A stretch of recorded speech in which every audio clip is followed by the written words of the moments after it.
teman-teman, nah video kali ini merupakan lanjutan dari video sebelumnya.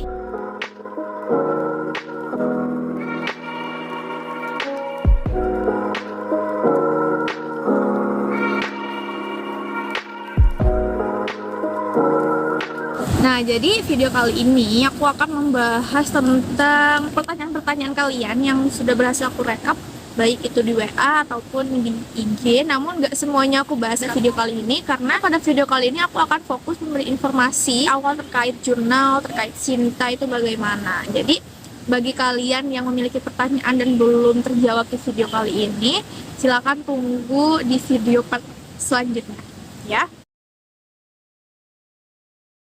Aku mulai membuat jurnal ini sejak semester 6 karena aku tahu informasi ini pas waktu semester 6 itu. Jadi mungkin kalau aku tahu informasi ini sebelum semester 6, mungkin aku mulainya juga akan sebelum itu.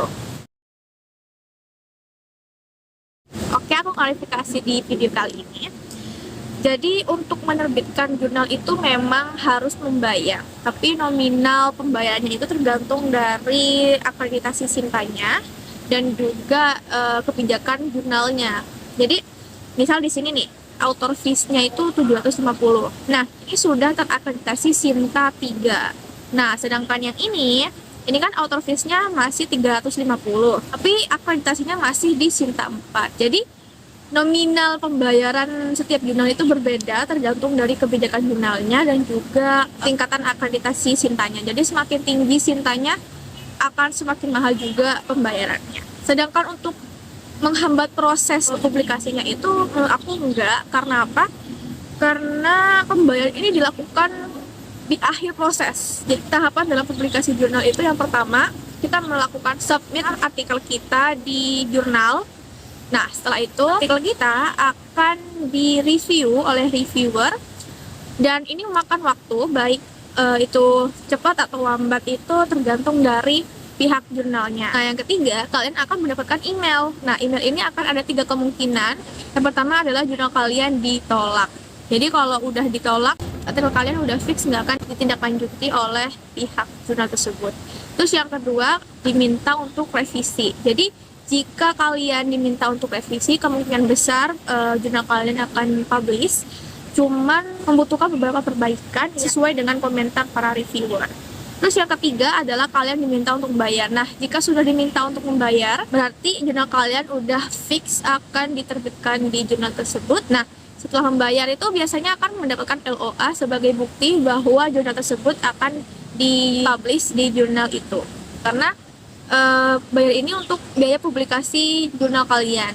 Jadi menurut aku bayar enggaknya ini tidak akan menghambat proses, karena proses itu sendiri berada di awal. Jadi sekalian submit, kalian artikel kalian akan direview dan kalian melakukan revisi. Nah, itu di awal. Jadi sebelum benar-benar fix jurnal kalian akan publish di jurnal itu, kalian tidak perlu membayar. Mungkin banyak ya yang masih belum tahu bahwa Sinta itu apa sih, ya kan? Nah, jadi Sinta itu Science of Technology Index merupakan salah satu lembaga yang memiliki peran penting dalam memantau dan menilai kualitas jurnal yang ada di Indonesia. Nah, jadi Sinta ini memiliki 6 tingkatan kategori yang fungsinya itu untuk mempertegas seberapa bagus kualitas jurnal yang berhasil terdata. Nah, jadi 6 kategori ini terdiri dari Sinta 1, 2, 3, 4, 5, 6. Nah, tingkatan tertinggi itu adalah ada di Sinta 1. Jadi Sinta 1 itu memiliki nilai pada rentang 85 sampai 100. Sinta 2 itu antara 70 sampai 85, Sinta 3 itu 60 sampai 70. Kemarin ada yang nanya nih, Kak, kalau di PGSD UMM itu harus nerbitin berapa jurnal dan di Sinta berapa? Jadi kebijakan saat ini yang ada di Universitas Muhammadiyah Malang khususnya PGSD, untuk kalian yang berhasil publish jurnal di Sinta 1, 2, kalian cukup nerbitin 1 jurnal saja. Publishnya di Sinta 3 dan 4 itu butuh 3 jurnal, sedangkan Sinta 5 dan 6, jadi kalian harus nerbitin 5 jurnal. Nah, tapi ada kabar baiknya juga nih teman-teman. Kerennya di UMM itu, jika kalian berhasil publish jurnal di minimal Sinta 2, kalian juga akan diberikan apresiasi berupa pendanaan uang dari kemahasiswaan. Jadi keren kan? selain kalian bisa belajar menulis, kalian juga akan diapresiasi oleh kampus. Nah, tapi peraturan ini bisa jadi berubah. Cukup kalian sering-sering aja mencari informasi dan jangan malu buat bertanya.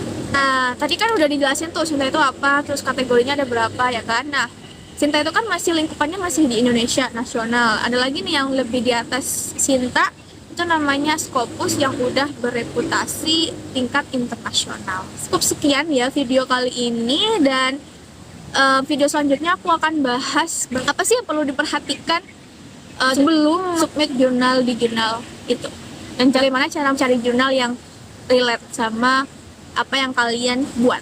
Oke, tunggu aku video selanjutnya dan tetap semangat. Assalamualaikum warahmatullahi wabarakatuh.